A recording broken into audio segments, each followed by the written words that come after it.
Buy-to-let has always been, there's plenty going on self-assessment season around buy-to-lets. Paula, have you got any developments on the buy-to-let scene?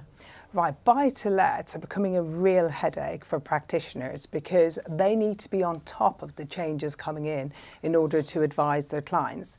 Now, specifically on the tax returns they're dealing with now, they probably haven't got loads to do on that, but what they need to be aware of is when they're sending out those tax returns, they need to be letting clients know of the changes that are coming in. Now, if we turn to the slide, you'll see from 2017 there's going to be a restriction on interest relief. So instead of interest going against the rental costs, instead it's going to go in as a tax reducer. Now this is going to be phased in, and on the face of it, if you are getting basic rate relief, a lot of practitioners think that there is no then change for basic rate taxpayers. However, because it's coming in as a tax reducer, that means some basic rate taxpayers could now end up as higher rate taxpayers. And if I could just take you through some examples of how it's going to work.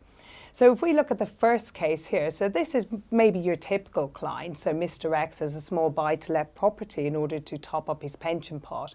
And you'll see here, there's not going to be a massive change in the effective rate of tax. So he's just going up by 1%.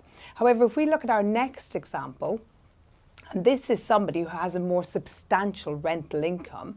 And you can see if we compare the situation from 2016-17 to what it's going to be in 2020-21, when the changes come in, we'll see the effective tax rate has gone from 29% up to 38%. So you may have clients that are financially making a loss or breaking even on their rental properties, but still have a tax liability. And if we go on to the next slide, we have another example in there where you can see that the restrictions for somebody who has rents of, say, $500,000. Now, you won't have many clients in that situation, but there's always the odd one.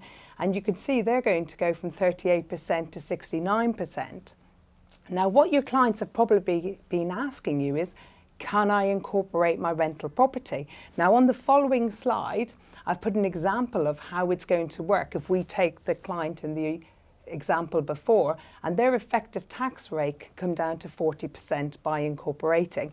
But to all you practitioners out there whose clients are coming to you saying, I have read in the paper or I've read in a website, I can just incorporate, I can claim incorporation relief and I don't pay any SDLT.